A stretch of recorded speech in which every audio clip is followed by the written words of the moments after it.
in a world fueled by conflict. You save your stories and now you just lost all credibility with you, really. Belligerence. Keep my wife's name out your mouth! And malicious comments. You can see my belly, and we can all see you dying right now. Let's go for it. Comes a podcast where none of that exists. This is the Snozcast. Who the hell ever heard of a Snozcast? Hey, laser lips! Your mama was a snowblower. Just one question. Ain't you got no ear holes? Right turn, Clyde.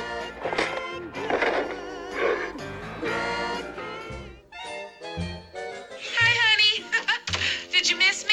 With every bullet so far.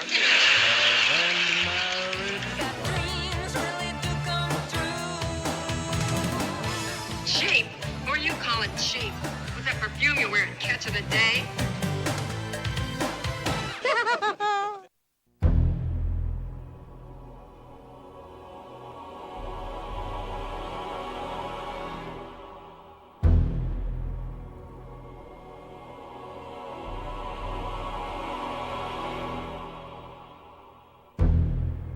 Hello, my friends, and welcome to another episode of the Snozcast.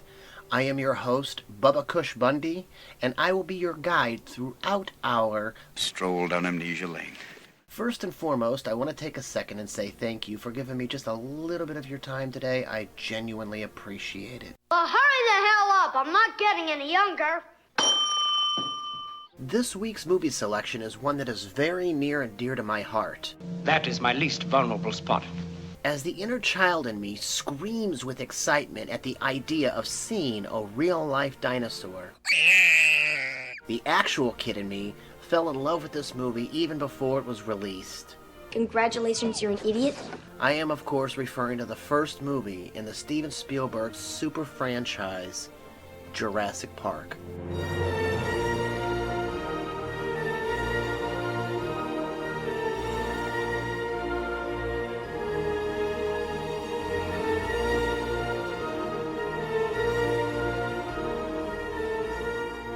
This, too, is a film that I've seen a great many times. Technically, enough to quote it to you. Technically, you're a goddamn idiot. It captures the imagination of adults and kids alike.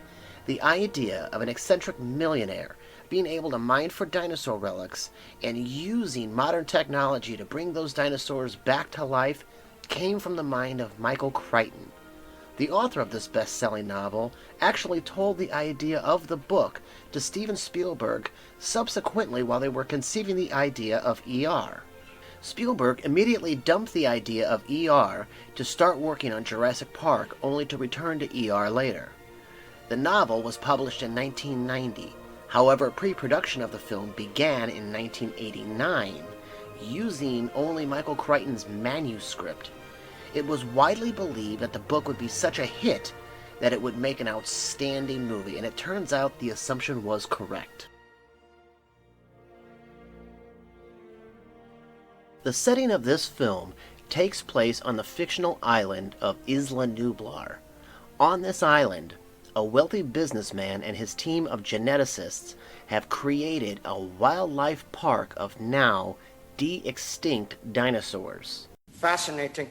Industrial sabotage is what leads to a catastrophic shutdown of not only the park's power facilities, but their security precautions as well. In the midst of all of this, a group of visitors, including the owner's grandchildren, struggle to survive the now treacherous island. The cast is quite good and rather extensive at that. Damn near everyone in this movie has a lengthy movie career. We are going somewhere with this, aren't we? I mean, if not, I'm going to cut out your tongue. Well, what do you think? Let's start with Sir Richard Attenborough. God save the Queen. The aforementioned was the president of the Royal Academy of Dramatic Art. He got some film experience early on, the extreme way, as he joined the Royal Air Force during World War II, serving in the film unit and filming several bombing raids over Europe, taking in all the action from the gunner's position. This is some scary shit! I know, right? Now in the realm of Hollywood, he won 2 Academy Awards for Gandhi. The first was for Best Picture and the other was for Best Director. But if there's 2 things to be remembered for, it's for Kris Kringle in the 1994 remake of Miracle on 34th Street, and of course, Jurassic Park.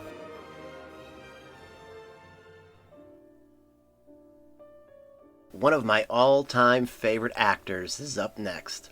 He's polite, soft-spoken, and sophisticated. The world knows him as Jeff Goldblum. Believe it or not, he got his start from a little-known film referred to as Death Wish with Charles Bronson. He became a little more widely known in the 80s for such films such as Invasion of the Body Snatchers, Space Flower. Well, why not a space flower? Why do we always expect metal ships? I've never expected metal ships. The Big Chill. Why is it what you just said strikes me as a massive rationalization? Don't knock rationalization. Where would we be without it? I don't know anyone who could get through the day without 2 or 3 juicy rationalizations. They're more important than sex. Ah, come on. Nothing's more important than sex. Oh, yeah? Have you ever gone a week without a rationalization? But it was his performance in The Fly that made him a household name. Saying I'm an insect who dreamt he was a man and loved it. But now the dream is over and the insect is awake. He starred in 2 of the highest-grossing films of the 90s, Independence Day. All right, go ahead. Okay. Let's say that you wanted to coordinate with spaceships on different sides of the Earth. You couldn't send a direct signal, right? You're talking about line of sight. Yeah, that's right, exactly. The curve of the Earth prevents it. You'd need satellites to relay that signal in order to reach each ship. Well, I found a signal hidden inside our own satellite system. Excuse me, Mr. President. They're starting. They're using our own satellites against us. And the clock is ticking. And once again, Jurassic Park. I share a birthday with this next actress. Aren't I the popular one? I know, almost makes me feel special. This delicate and meticulous woman is the daughter of acclaimed actors Diane Ladd and Bruce Dern.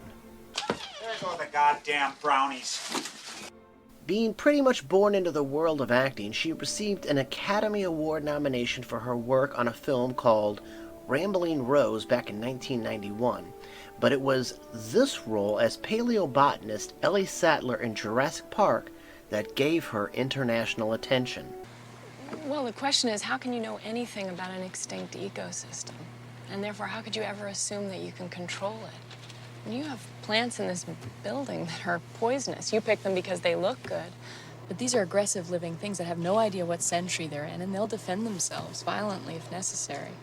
Her partner in this film is Dr. Alan Grant, played by the outstanding Sam Neill.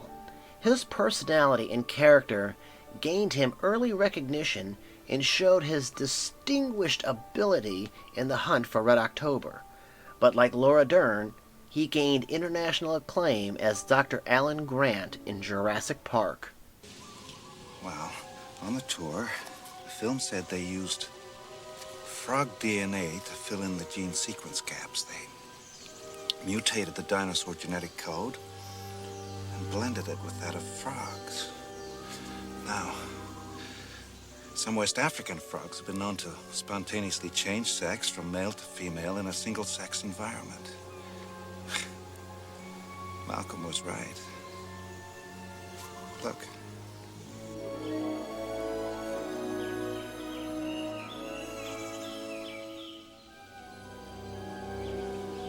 Life found a way.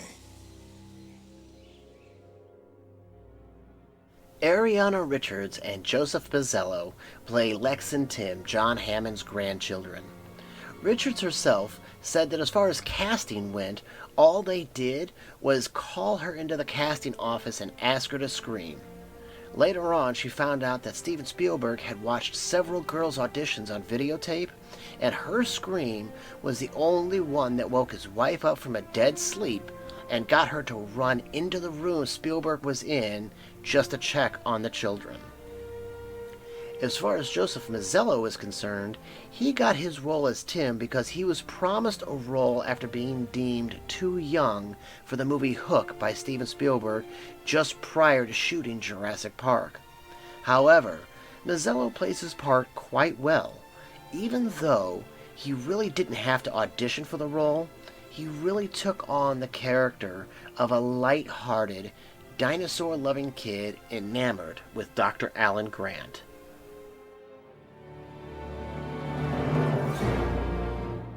I wholeheartedly believe that one of the most underrated actors in Hollywood is in this movie, and like Jeff Goldblum, he's one of my favorites as well. His name is Wayne Knight, and he's mostly known for his versatile performances. He's most notably recognized, though, for his portrayal of Newman on Seinfeld. Hello, Newman. Hello, Jerry.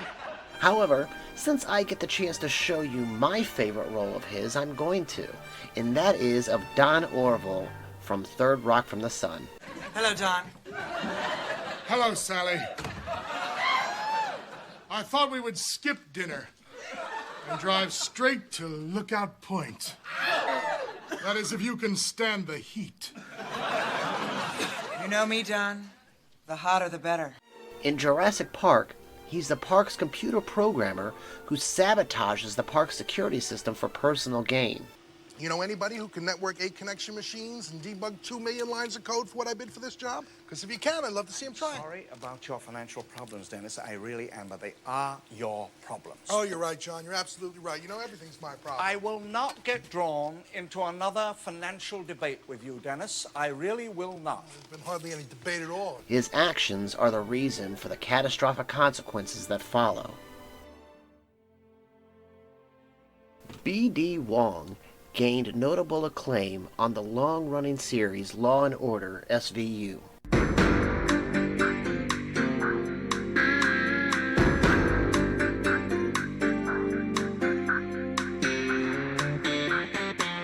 As we continue our actor and character description in Steven Spielberg's Salute to Dinosaurs, we come to Dr. Wu, played by the great B.D. Wong. He's the iconic geneticist whom is really responsible for the magic that is Jurassic Park. Dr. Wu's character was really expanded in the movie from what was originally written in the book. You're implying that a group composed entirely of female animals will breed? He plays a pivotal role in bringing the prehistoric creatures to life through genetic manipulation. His commitment to pushing scientific boundaries raises many ethical questions, especially regarding the consequences of genetic engineering. The lawyer sent to assess the situation after the initial dinosaur incidents is Donald Gennaro, played by Martin Ferrero. Gennaro is depicted as somewhat self-interested and cautious. Hey, where did you find those? It walks under my seat. Are they heavy? Yeah. Then they're expensive. Put them back. His primary concern is the financial well-being of Jurassic Park. Let's get something straight, John. This is not a weekend excursion. This is a serious investigation of the stability of the island. Your investors, whom I represent, are deeply concerned. 48 hours from now, if they're not convinced, I'm not convinced. Initially appearing as skeptical and opportunistic, Gennaro undergoes a character transformation as the dangers of the island become more apparent. I'll shut you down, John. The great Samuel L. Jackson plays Arnold, the chief computer engineer working for John Hammond and the park. My name is Zeus. Zeus? Yeah, Zeus. As in father of Apollo, Mount Olympus. Don't fuck with me or I'll shove a lightning bolt up your ass. Zeus! You got a problem with that? He plays a critical role in the narrative, attempting to restore the park's security system after Dennis Nedry sabotages them. Please! God damn it! I hate this hacker crap. He has a memorable line Hold on to your butts. that adds a touch of humor to the tension-filled moments in the film. Jackson gained widespread recognition in the 90s with standout performances in Quentin Tarantino films, but like his co-stars, became a global name with the help of this film.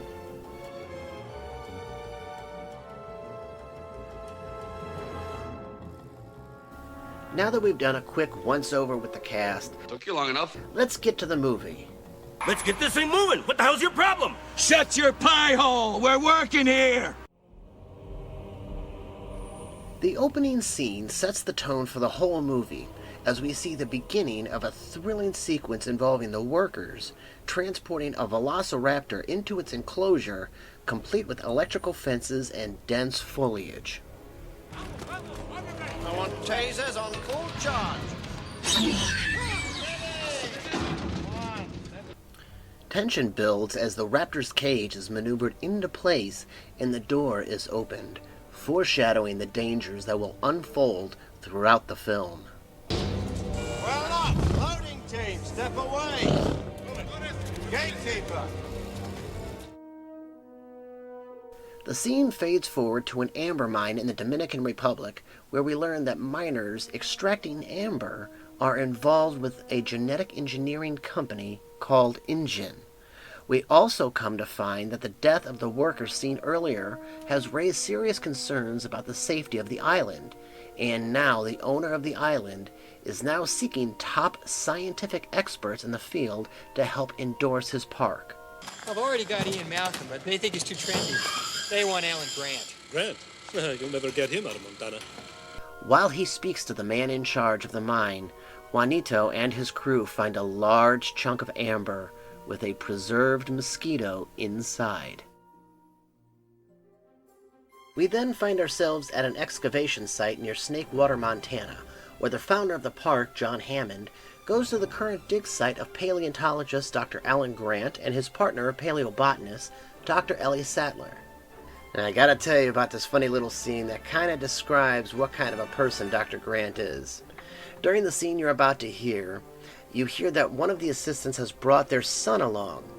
While Dr. Grant is explaining his theory that dinosaurs are closer related to birds than reptiles, the kid scoffs, telling Dr. Grant that it looks more like a 6-foot turkey. That doesn't look very scary. More like a 6-foot turkey. Turkey, huh? Oh, no. Okay. Try to imagine yourself in the Cretaceous period. You get your first look at this 6-foot turkey as you enter a clearing. He moves like a bird, lightly bobbing his head. And you keep still because you think that maybe his visual acuity is based on movement, like T-Rex, and he'll lose you if you don't move. But no, not Velociraptor. You stare at him, and he just stares right back. And that's when the attack comes, not from the front, but from the side. From the other two raptors, you didn't even know were there. Because Velociraptor's a pack hunter, you see. He uses coordinated attack patterns, and he is out in force today. And he slashes at you with this 6-inch retractable claw, like a razor, on the middle toe. He doesn't bother to bite your jugular like a lion, say. No.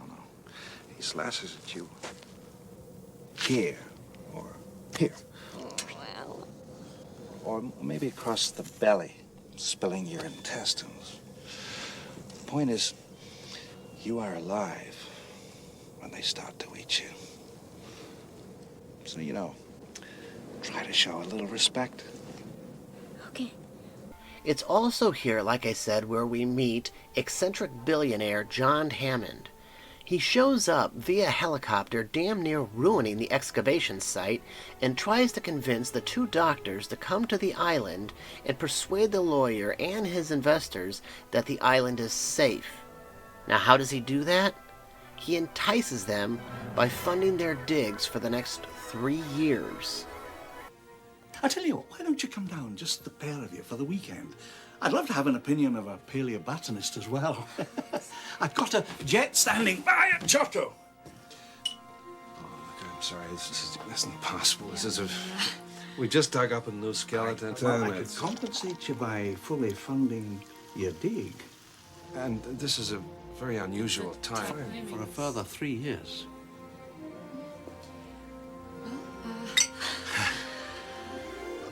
Where's the plane? Yeah, okay. Okay.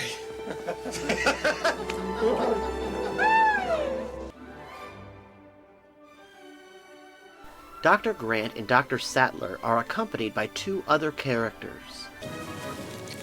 So you two dig up dinosaurs?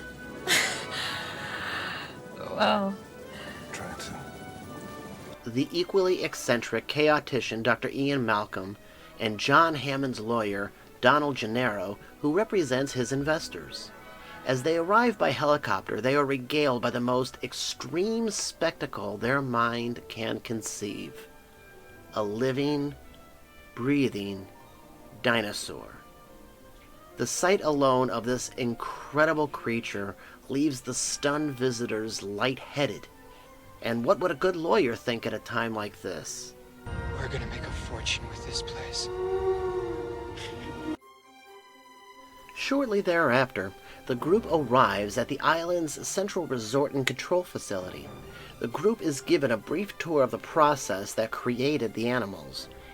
InGen and Dr. Wu have succeeded in cloning dinosaurs from simple strands of DNA salvaged from mosquitoes that fed on dinosaur blood and were preserved for millions of years inside fossilized amber. Oh. The group is shown the egg incubation room just in time to witness the birth of a baby velociraptor, a sight that deeply disturbs Dr. Alan Grant. You bred raptors. He then asks where the adults are housed. We return to the raptor enclosure from the beginning of the movie where the worker was killed. What are they doing?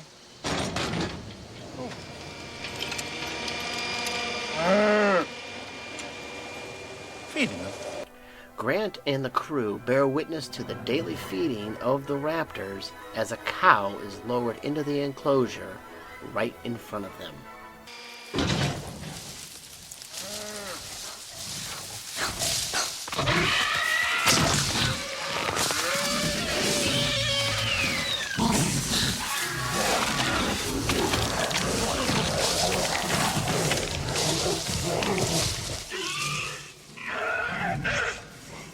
Cool.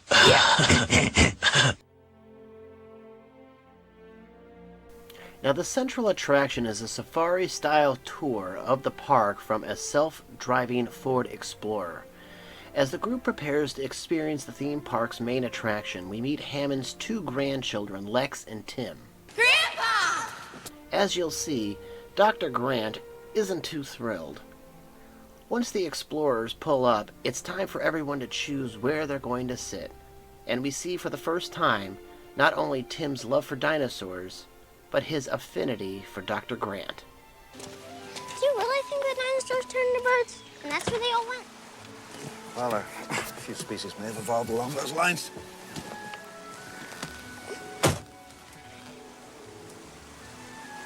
They sure don't look like birds to me.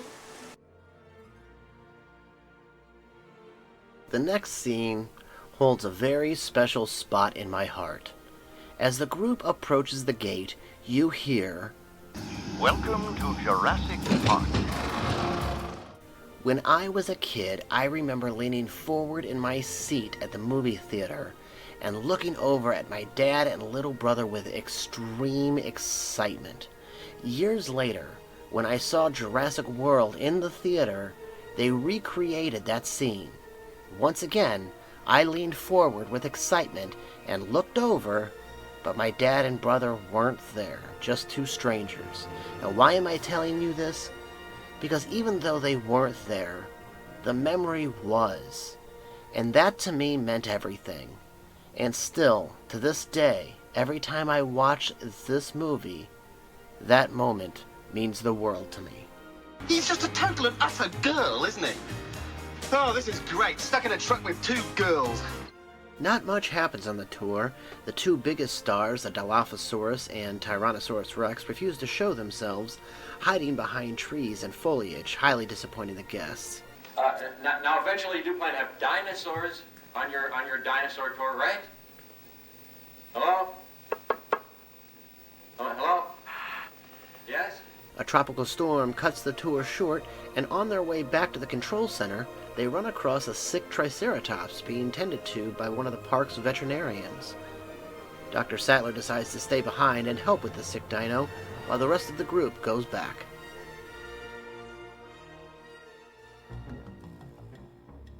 Meanwhile, back at the ranch, we see the true side of Dennis Nedry, a man hired to steal dinosaur embryos for InGen's rival corporation, Biosyn. That's totally uncool.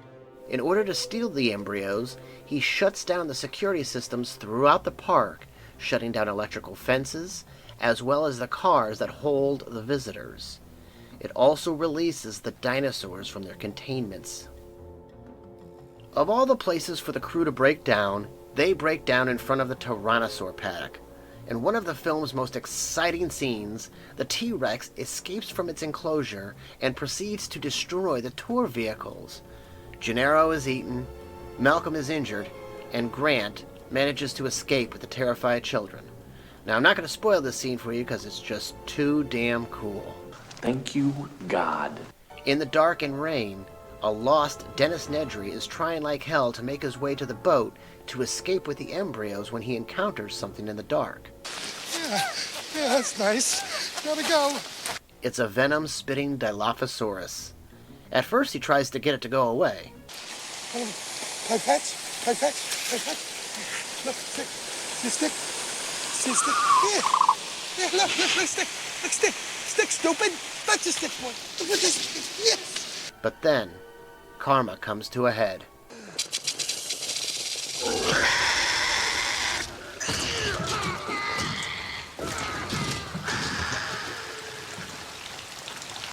Dr. Sattler and the park warden Muldoon arrive in a gas-powered jeep to the site of the T-Rex attack and find the injured Malcolm.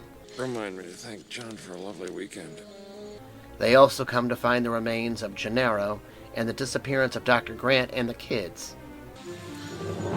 The other car! Suddenly a sound begins, and a very scared Malcolm gets the other two running back to the jeep. From nowhere, the T-Rex returns to chase down the jeep, but eventually everyone manages to escape. Think they'll have that on the tour? The two kids follow Dr. Grant up a tree for shelter and wake up to find a Brachiosaurus grazing nearby. Lex is initially frightened, but Dr. Grant reassures her. It's cold. Yeah, maybe. Can I touch it? Sure. Just think of it as kind of a big cow. I like cows. With the park system still offline, Arnold is forced to take drastic measures and reset the system with the consequence of releasing the velociraptors from their enclosure.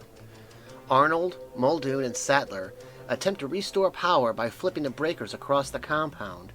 As a result, Arnold and Muldoon are outsmarted and killed by the slick and treacherous reptiles, with Dr. Sattler barely escaping with her life. After being nearly killed again by a stampede of Gallimimus, Dr. Grant and the kids make it back to the main resort complex, only to find it abandoned. Dr. Grant then leaves the kids in the dining hall and goes to look for the others. Why would you do that? While Dr. Grant is away, the kids find themselves cornered by a pair of escaped velociraptors.